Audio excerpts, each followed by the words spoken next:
Hello Tubesters, it's Gav. Welcome to another one of my videos. Not exactly the right time in the year to have about 5 lamps all burning away just so you can see my mug, but hey, we will pay the electricity bill somehow. I've no idea how really, but hey, we'll cross that bridge when we come to it. Today we've got another update on, yes, two more finished Napoleonic Perry 28mm plastic Hussars. I was going to put this video up anyway, but one of my tubesters, one moment.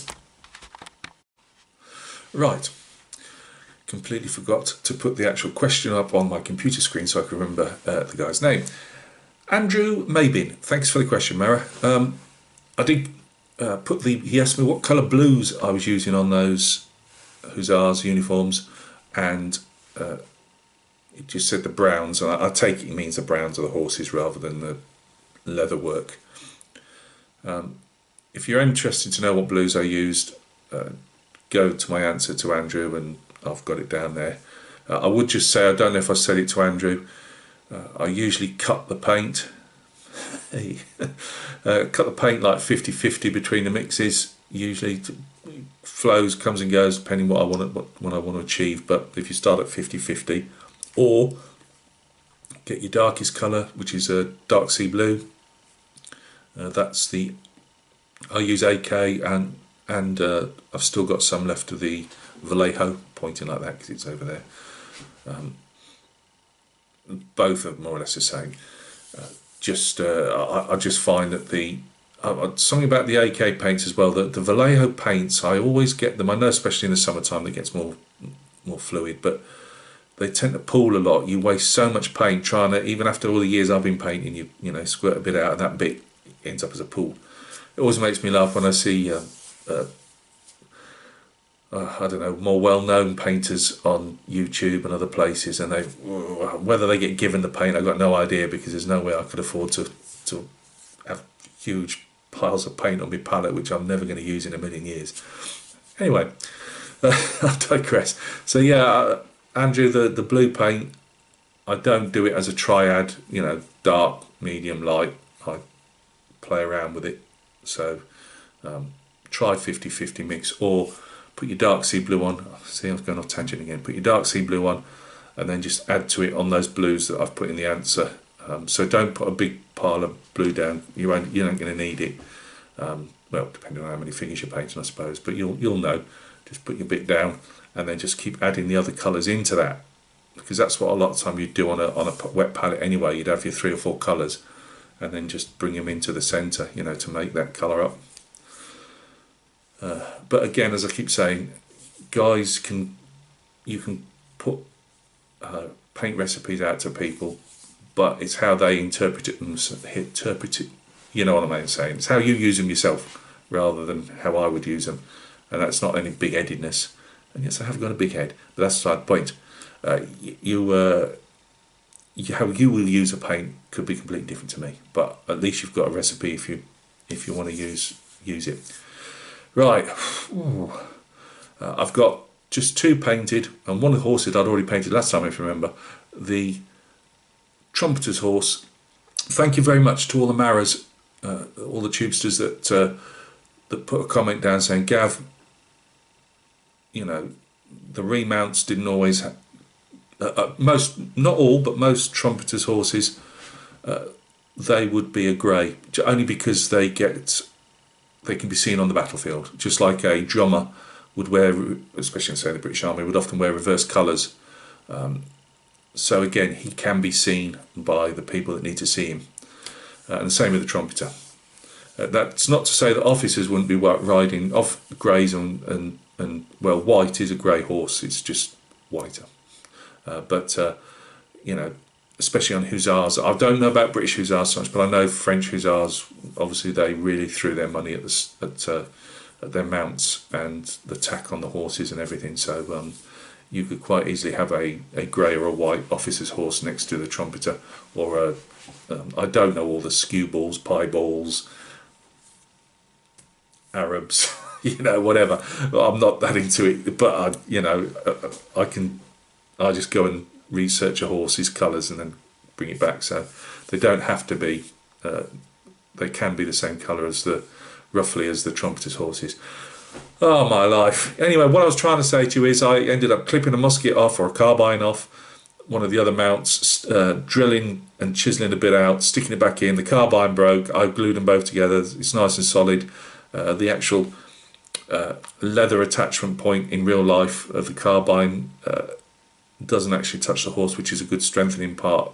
I couldn't make it because obviously that saddle wasn't made for it, and I'd already painted everything, and I didn't want to destroy all my paintwork, so I had to go a bit light with it. But it's fixed tightly enough, and I'll just make sure that horse will be the one with the carbine obviously on the inside, so it should be okay. But to all the marras out there that said, Gav, don't get screwed up over it, you know, that quite often the remounts wouldn't be there in grey, and they'd have whatever horse, you know, obviously got given to them, and that's absolutely true. The only problem is these ones, as I say, I've got to sell, you know, I need money, so I've got to try and pitch it to people that would expect to see a grey horse there. So all the guys absolutely agree with you, but these aren't my own. It's not my own story, if that makes sense. It's I've got to pitch these to somebody that will want to buy them, and they may well want to see that grey horse with a trumpeter. So that's what I've done. And the one that I snipped off, obviously it's got a groove in it for the carbine to sit in. I'll put some putty on that. They'll be the last. I'll do the officer and the trumpeter at the very last. I was thinking of maybe doing a tutorial, if not on the rider so much, but on the mount, on the horse itself, if anybody's interested. Not the grey, maybe. I'm pretty good at greys anyway. But on the officer's horse, I might do it won't be a long-winded one. Yes, it will. What am I saying? It's Gav. It's like this video now. This video was never going to be long-winded, but I'm in front of the camera. Right. So, yeah, colours. It'll be easy for me just to do this face to camera before we go down and take a look at the horses. No, it won't. No, it won't. Let's go down and look at the horses, and I can talk about the colours then. So, this is for Andrew. I'm not going to give you a paint recipe, Andrew, because as you'll see by all the horses, every single one's different, and it's like, how long's a piece of string? And to be fair, you know I've got head problems, and I don't write a lot down, and I can't tell you exactly what every colour I put into these horses, but I'm painting them probably slightly different than your usual triads, and even to this, maybe putting the washes are not what I have put washes on them, but not the like soft tone type stuff. If that makes sense. Let's go down and we'll talk about it. Right, guys, thanks for joining me at the bench.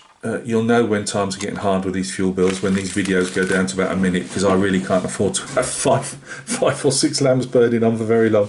Right. This horse you saw last time, this was the trumpeter's horse originally that Perry's have done, and I would have anticipated painting, as we say, grey or whitish. But we've ended up chiselling him out and putting that carbine on him. Could do with actually doing maybe one more highlights on the oilcloth surrounding the mechanism to the carbine. I might do that. But yeah,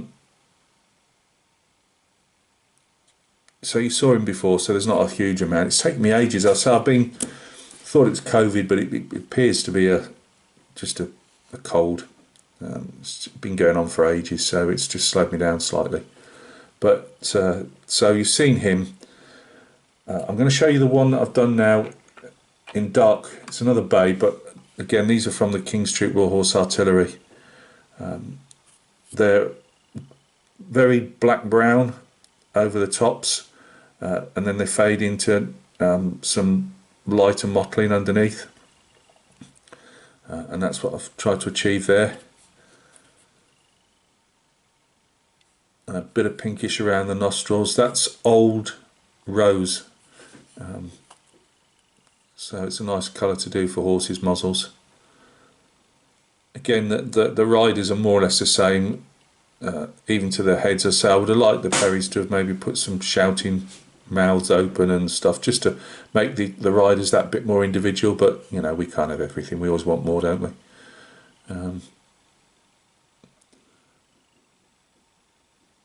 Now he has, you see that light shine on him. Now for a horse that probably wouldn't be too bad. Now you notice I haven't got that on the rider. Well, that's because on the horse, because I'm using lots of washes and heavy glazes, because my brush is literally mopping the surface of the horse, you get this like sheen to it, which if it wasn't going to be a, you know, for, well, even on collectors, you know, they like to pick them up and they're not always careful on how they pick them up, so I've got to varnish them. You'll see the difference with these.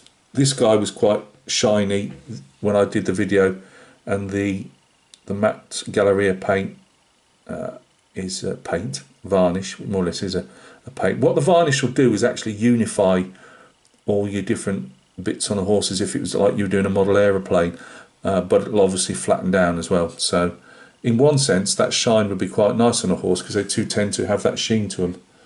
Let's see, Gav demolish everything. Right. So as I say, the next I've got the next horse I'm going to do, I've just finished one more or less.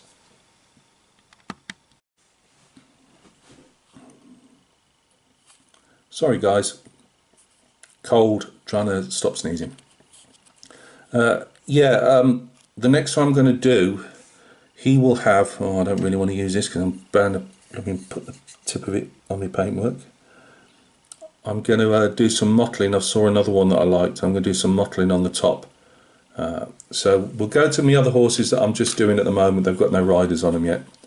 So that's our, we'll show the four horses together in a minute. Right, now this is a chestnut, a light chestnut that I was doing yesterday, last night. As I say, they're taking anywhere from 3 to 4 hours to do. That's the entire horse with all the you know, the carbine and all the tack being all the harness work and stuff, and the sheepskin. Officers would, the other ranks tend to have white, and the officers tend to have black sheepskin. Got to show you're an officer. Again, I've texturized this guy here. Well, I've texturized them all. Some will show more through than others. It depends on what I'm trying to achieve. But yeah, this is my chestnut. I don't think he's come out too bad. He's got his socks on. He's got his light coloured hooves. Now, to get that, again, I'll put some photographs up at the end. And as I say, there'll be some people that don't really like the texture type work on them, and that's fair dues. We've all got our own thoughts and opinions. So, Andrew, this is roughly what I've done. It's on a grey primer background, as you know, as you can see. This colour is royal. What is it now? It's an AK colour, but it really doesn't matter. This is Dark Earth, RAF Dark Earth from their AK Air range. Now, the AK Air range is not the same as the Vallejo Air, so it's not thinner paint. It's just normal paint, but they give it a label so you can think of using it on your RAF planes. And this is the brown on a normal RAF bomber type thing. But you can use any type of mid-brown, dark, whatever you want. As I say, people have really just got to try their own thing. I put this mainly on most of them. This is just a base colour, just something to work on top of. Now, if I was doing this guy here, and I know you've asked me for browns rather than chestnuts, but it'll be the same thing.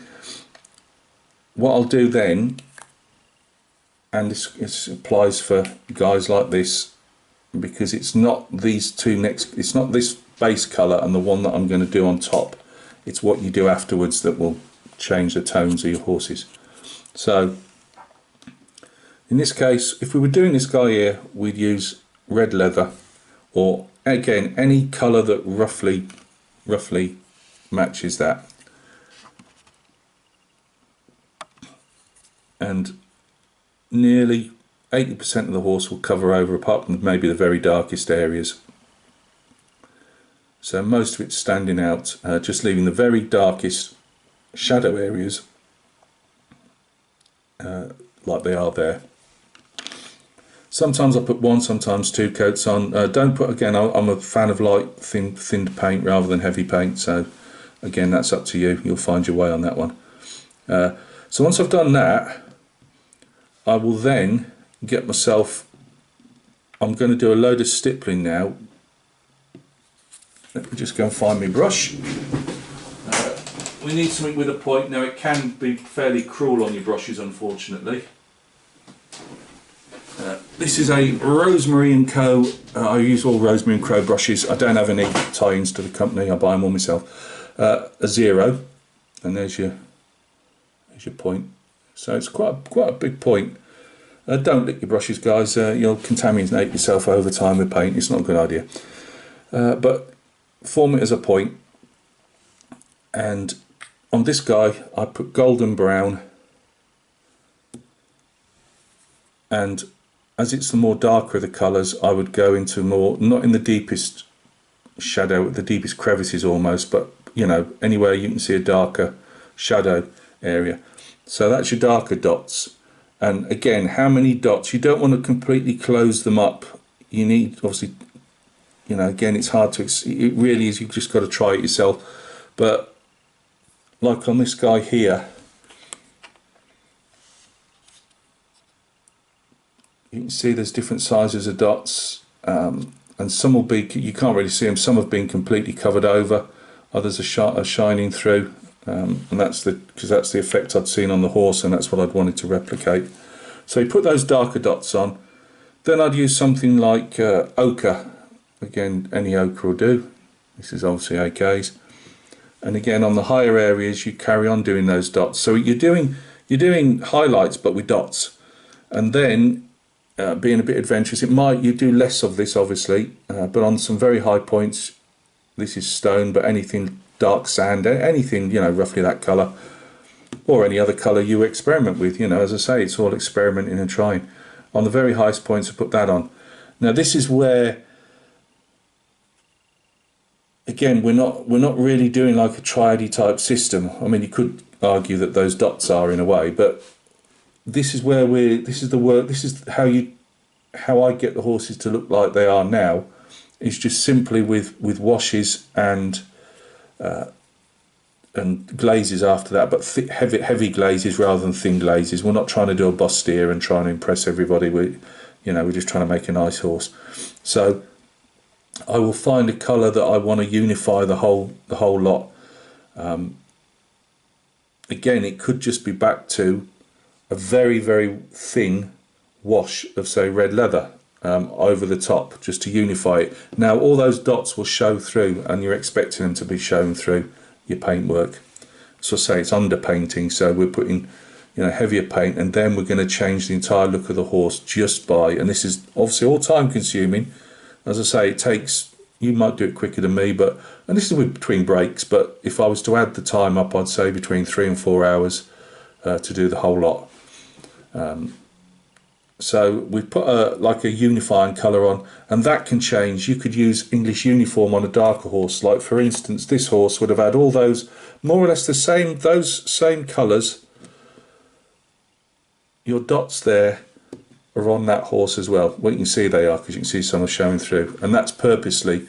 It's not just to show texture. That horse had all this like mottling through him or her. But what I did do was a wash or two. Rather than the red one, I used English uniform. Now on this guy here, on the chestnut, what I then did was get some, and again this is where you're using paints that you might not think would particularly suit any type of horse you were doing really. This is wine red. Again, any darkish red will do. Again, heavily thinned, so it's like I call them heavy glazes. So you should be able to paint your, as I've shown people before, run your paintbrush over your nail, and you should see your nail underneath. Obviously, if you were doing them on busts and that, they go right the way down to it's almost like tinted water. But this is heavier. Again, only you can really practice to see where you want to go with it. But what I do is, in the shadow areas of this guy, we can see it showing through there, red. Now I'm quite happy for that to be showing through. but I will put that in all the creviced areas around the eyes, anywhere along shadow areas of the tack, the harness work, you know, all that type of stuff. And then I will then start building up the colours again with maybe, this guy had some, I'm going through all my colours here, hang on, and I've got so many lights in the way. Amaranth red, which is always one of Gav's favourite, that's a Vallejo colour. That heavily thinned down over all those dots on that you've done on the high muscle, put that on. And then I may put some shadow flesh in the, not in the deepest recesses, but you know, somewhere around here. You can see it somewhere on the top there. So we're not gone, we've already got a darker colour in there. We've got the shadow flesh further in, and then the high points we're hitting with that amaranth red, then this orange red, which ain't that far off amaranth red really, but a bit more orange. Again, highly thinned though, because obviously you're going to end up with a big blob of red paint on, orange paint on otherwise, and even I can't talk my way out of that one. So you put that on top of these guys again, you see. Now if you think it's looking too orange, and here I've gone over the top again with probably ochre and stone again, light stone. And that's all you do. You literally keep changing the shades with watered down paint, but paint that you probably wouldn't think would be on the horse. Now the dark one here, that's rubber, obviously that's fairly easier to do because you want that browny black look, and you just go on with again, I've got AK rubber black there, and you go as far as you try not to have a dead line. I mean, there is a slight line there, but to be fair, it had it on the horse.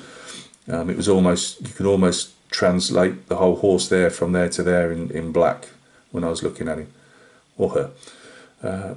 So yeah, that was that one. As I say, I'm going to allow more mottling at the top showing through. There is a bit on this one that's showing through, but the horse I've got ready for this guy that I want to paint will have on the top of his hindquarters there, I believe that's horsey talk, you'll get some mottling coming through. So I think that's about it. Bit of turquoise, another one that you might have in your armoury, or I'm just thinking about it because I put it on last night. It's not been shaken up, but turquoise ink from AK, or any turquoise ink is obviously decent enough. Don't put it on your chestnut horses, obviously, but it's very nice for staining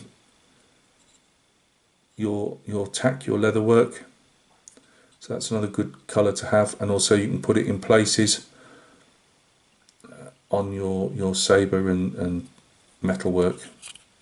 Again, not too heavy. I say it's not a fantasy figure.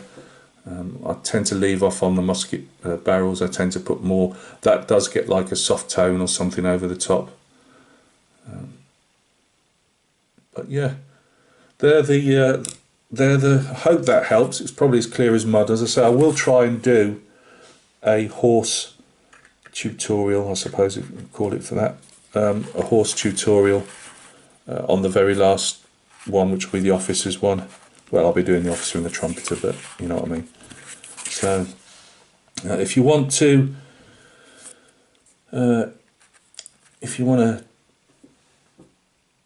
highlight the mains, once you actually get on camera, Gav, the mains are highlighted with, you know, I'll show a different colour in there, a bit like an orangey brown. They're normally, like on these guys, they're fairly black.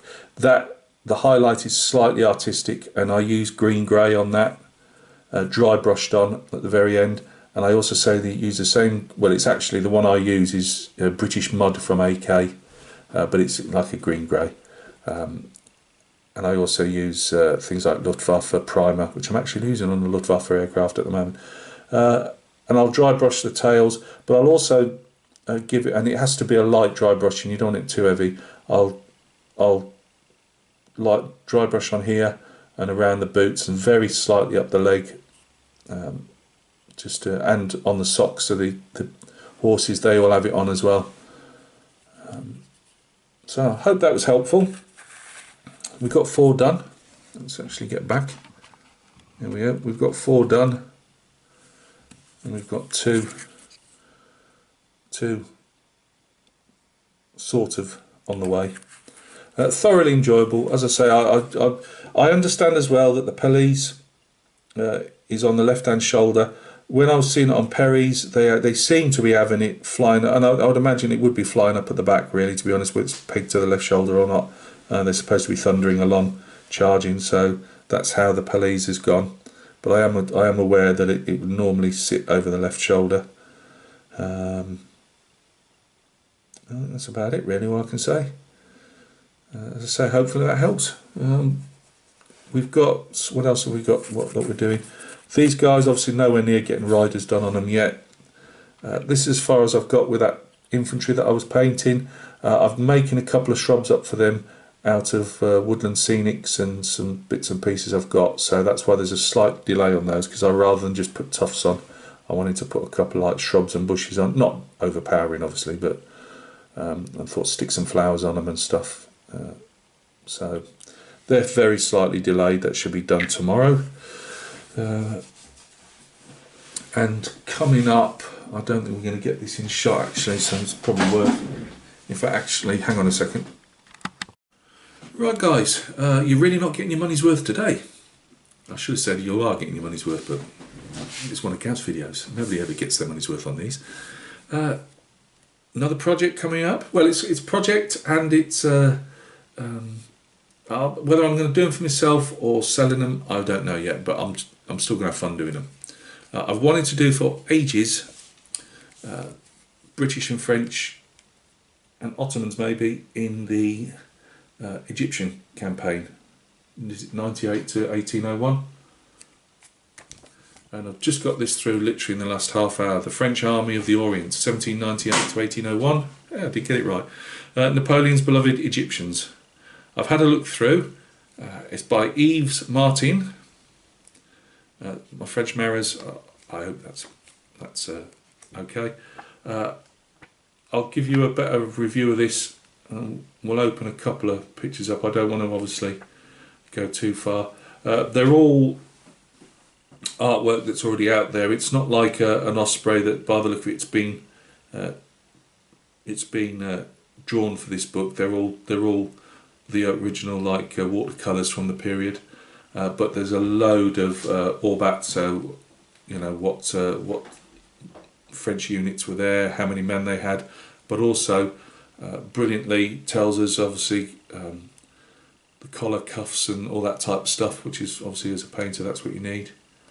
But yeah, brilliant. I've always liked the early part of Napoleonic Wars, and this is by Helion and Company Press.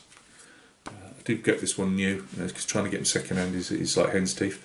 There are a couple more that when I've got a bit more flush, if I ever will be with the bills coming in, I will maybe get the other couple. I've got another one, the British Army. It might have even be from the same series, which is the From Reason to Revolution, 1721 to 1815 series. Same size as this is same size as a osprey. Costs a bit more than an osprey, but there's a fair bit more in there, I believe. But obviously the early period was so transitional between the French Revolution and the consulate period of Napoleon and General Napoleon, and all that stuff before Emperor. It was bad enough in the actual proper Empire days, but quite hard to follow uniform wise in this. So really looking forward. I'll place an order with the Perrys at some stage if I ever sell any of these units. So it will be, you won't see anything maybe straight away. I've got to sell something first, but I'll get some metal Perrys, and we'll see what we can do with those, because I'm not just a French and British as well, you know me, I follow the redcoats. But the French are always nice to paint because you can guarantee of a colourful uniform. Right guys, so if you're interested in following me on the Army of the Orient and the British, the Mamelukes, the Ottomans. Could be a nice little Napoleonic videos coming up for that series.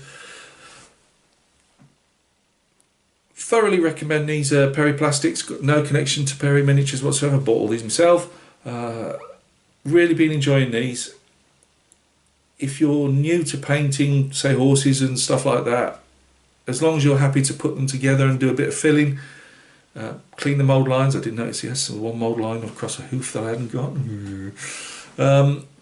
But I could miss that in metal, never mind plastic. Probably a decent way to go, unless you're just going to buy, say, a single three. They normally do them in threes, do they not? In the Perry metals, you could go down that way. But for I've managed to get these from an eBay seller, probably £4. Even he sells them about £4 cheaper, but he's got them plus free post. Well, it's not free, is it? But you know, I would normally, with the postage on top, that box would probably cost me in the region of like £10 more, I would imagine, with the postage. I've got another box of these Hussars. I've been straight with you all. Obviously, money is tight, so if I pay, yeah, I wanted cavalry particularly, but I will paint. I would have painted most nations at the moment. One nation I won't paint in the Napoleonic era at the moment. We won't go down that road. But yeah, all the rest I'd paint. If the box is cheap enough, I'll do it. And I would like to have a go at Victrix's Lancers. I'd love to have a go at them Lancers, but £30 it's a bit plus postage. I haven't been able to find any cheap enough yet to do, but we'll get there eventually. But thoroughly recommend these. You know, they go together great. I'm painting them separately, as you know, riders off, which in the metals I tend not to be fair. I don't like the chance of the glue knackering everything up if I'm not getting them on right or something. But with these plastics, I've pinned them. I just thought that was easier. It hasn't been in places because I haven't exactly got the holes always where they should be. But we got there. They're good enough. So thank you very much. Other videos coming up. We'll definitely be doing more, obviously, Hussars. We'll hopefully have these 28mm should be ready for a show and tell in the next few days. If you want to follow me in the Orient, please do. Or if anybody wants to get some Orient figures, paint along with me, please do. Have some fun there. There's some, again, you guys that have tuned into Napoleonics aren't be bothered about Messerschmitt 109 in 1/72 scale, but there'll be videos of that coming up as well. And I believe I've got unboxings or so. There's something other video I was going to put up for you as well. Oh, that was it. I was going to give you an idea of what I thought of this book, but I'm not going to do that till I've got my other book coming in, which by the look it probably isn't going to hit the floor for another day or two, which is the British Army in the Egyptian campaign. I don't know if it's from I do believe it's from that series of Age, Reason to Revolution, whatever. Right, hope you're all well, and hope you're enjoying your projects. Yes, I have turned a few plastic horsemen into the giant ramble. Again, I will put a warning on the video description. There'll be photographs at the end. Bad photographs, but they'll give you some idea of what you couldn't see when I was showing you the video. Look after yourselves. Thanks for your company today, and we'll catch each other soon on another video.